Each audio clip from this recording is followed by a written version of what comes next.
Assalamualaikum warahmatullahi wabarakatuh. Kami dari kelompok 2 ingin mempresentasikan mata kuliah Jaringan Komputer 1 chapter 12. Di sini perkenalkan diri, nama saya Sultan Hafiz Syafiq dari kelas 2A dan ini rekan saya. Memperkenalkan diri, saya Reza Aurelia Saputri dari kelas 2C. Saya Celia Saputri dari kelas 2A. Saya Deddy Saputra dari kelas 2A. Saya Muhammad Raisara dari kelas 2C. Saya Muhammad Fawaz Mujibur Kamal dari kelas 2A. Saya Muhammad Al Fakih dari kelas 2C. Berikut untuk materi 12 IPv 4 isu atau masalah IPv 4. Bagian 12.1 ini tentang IPv6. IPv4 memiliki pembatasan jumlah alamat sebab menggunakan alamat 32 bit yang sering bertambahnya perangkat yang memungkinkan membuat alamat IPv4 menjadi angka. Alasan dibutuhkan IPv6 adalah mengatasi kehabisan alamat IPv4 Kayaknya pakai AI deh. mungkin efisien, konfigurasi yang mudah dan keamanan baik. 12.1.2 IPv4 dan IPv6 coexistence. Karena IPv4 masih digunakan, transisi IPv6 gak bisa dilakukan sekaligus dengan menggunakan metode coexistency, yaitu dua step menjalankan IPv4 dan 6 secara bersamaan. Tunneling, paket IPv6 dikirim melalui jaringan IPv4 translation, menerjemahkan komunikasi IPv4 dan IPv6. Materi 12.2 IPv6 address representasi. 12.2.1 IPv6 address yang pertama. IPv6 menggunakan alamat 128 bit yang ditulis dalam 8 blok heksadesimal, dipisahkan tanda titik 2. 12.22 rule 1 omit leading 0. 0 di depan satu blok boleh dihilangkan dengan aturan hanya 0 di depan blok yang boleh dihapus. Jika blok sebelumnya 0 cukup ditulis satu angka 0. Contohnya adalah 0 di 8 menjadi di 8. 12.32 23 2 double colon atau 2 double tanda titik 2. Beberapa blok 0 yang membuka dapat disikat jadi tanda titik 2 secara bentuk 2 kali. Misalnya aja 0 3 kali disikat menjadi 2 tanda titik 2. Dengan aturan hanya satu kali digunakan dalam alamat IPv6 untuk simbol tersebut dan digunakan untuk gantikan satu atau lebih blok yang semuanya berbeda. Selanjutnya akan dijelaskan oleh teman saya. Selanjutnya kita akan masuk ke tipe IP versi 6. IP versi 6 mengimplementasikan versi dengan menggantikan unicast menjadi metode komunikasi yang lebih terarah. Unicast komunikasi satu ke satu, pengiriman satu ke satu, penerimaan spesifik. Multicast komunikasi satu ke banyak, dan unicast komunikasi satu ke terdekat. Selanjutnya kita masuk ke suku dasar panjang awal 2.3.2.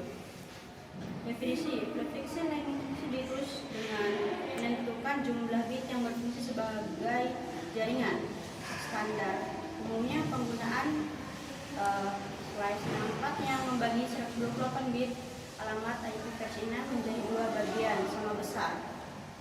64 bit pertama network prefix atau identitas jaringan, yang kedua yaitu identitas perangkat atau host. Masuk ke 12.3.3 sampai 12.3.7. Alamat unicast dikategorikan berdasarkan lingkungan penggunaan, jenis alamat atau lingkungan penggunaan. Global unicast, interglobal atau publik. Unique lokal yaitu internal privat internal. Link lokal atau LLA yaitu segmen jaringan saja. Global unicast address GUA, alamat publik yang dapat direkod di internet dari global routing. Unique local address, alamat pribadi untuk komunikasi internal organisasi. Link local address, alamat wajib yang dibuat otomatis saat IP versi 6 aktif digunakan untuk komunikasi antara perangkat dalam segmen kabelnya sama dan tidak dengan melewati router. Selanjutnya itu GUA adalah alamat rumah lengkap, memiliki detail nama jaringan, nomor dan kota kurir dari manapun di dunia bisa mengirim paket langsung ke rumah Anda melalui internet. LLA adalah panggilan nama seperti berteriak halo kepada teman yang berdiri di samping Anda di ruangan yang ini hanya efektif jika kalian berada satu ruangan dan tidak akan terdengar oleh orang di luar ruangan. Sekian dari saya, selanjutnya akan dilanjutkan oleh 12.4. Konfigurasi Global Unicast Address adalah alamat yang bersifat unik secara global dan dapat digunakan untuk komunikasi antar jaringan melalui internet. Global Unicast Address memiliki fungsi yang sama seperti alamat IPv publik pada IPv4.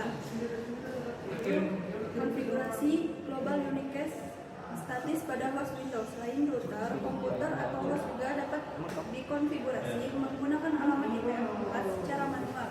Konfigurasi yang diperlukan meliputi alamat IPv4, panjang traffic, dan default gateway. Default gateway biasanya mengarah ke interface router yang berada pada jaringan yang sama. Dengan konfigurasi ini, host dapat berkomunikasi dengan perangkat lain baik dalam jaringan lokal maupun jaringan yang berbeda. Konfigurasi link local address adalah alamat IPv6 yang digunakan untuk komunikasi dalam satu segmen jaringan atau satu subnet. Alamat ini tidak dapat dirutekan ke jaringan lain. Lalu paket tracer konfigurasi.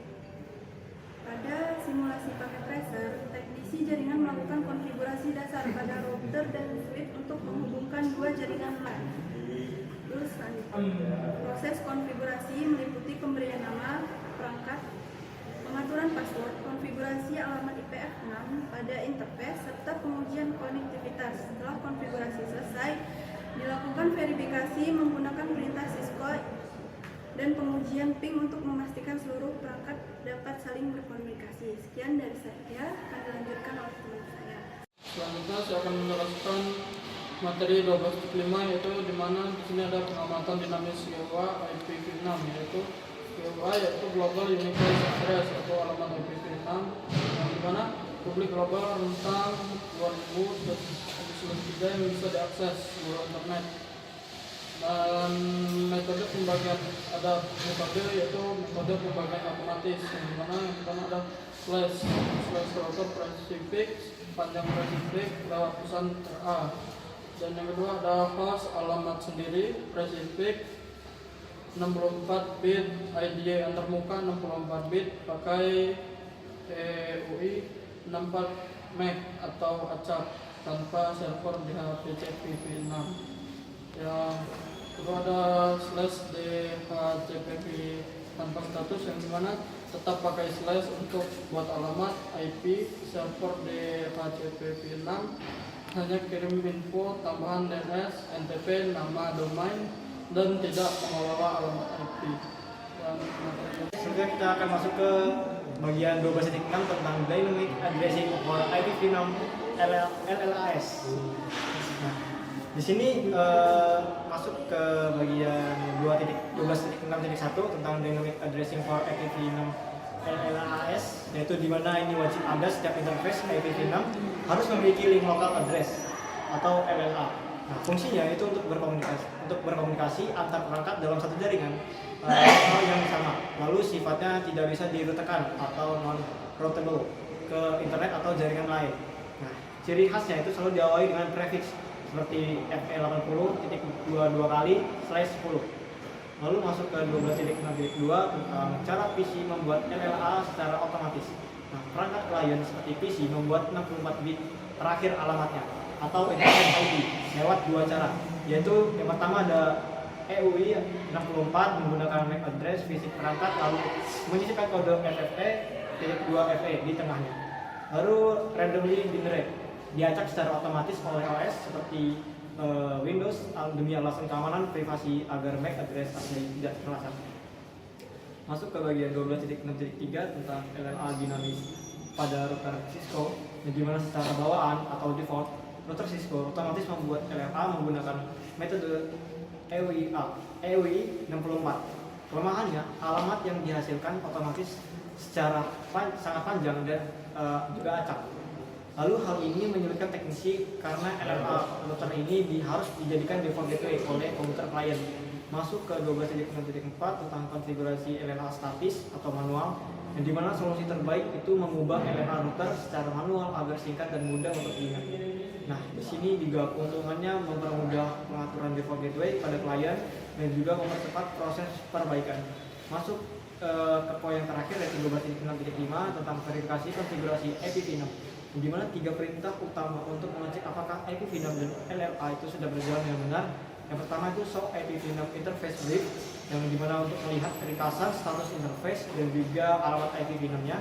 Lalu yang kedua show IPv6 untuk yang memeriksa tabel rute perjalanan data IPv6. Yang terakhir ada ping, menguji konektivitas langsung antar perangkat. Materi selanjutnya akan diucapkan oleh kawan saya. Materi 12.7.1 yaitu ASIM IPv6 multicast address atau alamat multicast yang ditugaskan. Alamat multicast IPv6 adalah alamat yang digunakan untuk mengirimkan paket data ke kelompok perangkat sekaligus, bukan cuma satu perangkat. Ciri khas semua alamat IPv6 multicast selalu dimulai dengan prefix, artinya 2 digit pertama di awal alamat selalu FF. Fungsi utama digunakan oleh protokol jaringan untuk berkomunikasi secara efisien tanpa membebani seluruh perangkat dalam jaringan, seperti yang terjadi pada sistem broadcast di IPv4 yang sudah dihapus di IPv6. 12.7.2 Will-to-know IPv6 multicast atau alamat multicast yang berkelas standar. Alamat will-to-know adalah alamat multicast yang sudah dipesan oleh Internet Access Numbers Authority untuk fungsi atau protokol spesifik. Alamat ini menggunakan prefix yang berarti hanya beredar di dalam satu jaringan lokal saja. Dua alamat will-to-know yang paling sering digunakan adalah alamat multicast target perangkat. Kemudian 12.7.3 solicit not IPv6 multicast address adalah jenis alamat multicast khusus yang dibuat secara otomatis ketika sebuah perangkat mendapatkan alamat IP6 multicast, baik global maupun link lokal. Fungsi utama digunakan dalam proses NDP untuk menggantikan fungsi ARP pada IPv4. Di sini saya akan menjelaskan 12.8 yaitu subnet IPv6 network. Subnetting IPv6 adalah proses membagi jaringan IPv6 menjadi beberapa jaringan yang lebih kecil agar lebih mudah dikelola. Tujuannya adalah mempermudah pengelolaan jaringan, meningkatkan efisiensi routing, dan memisahkan jaringan berdasarkan kebutuhan.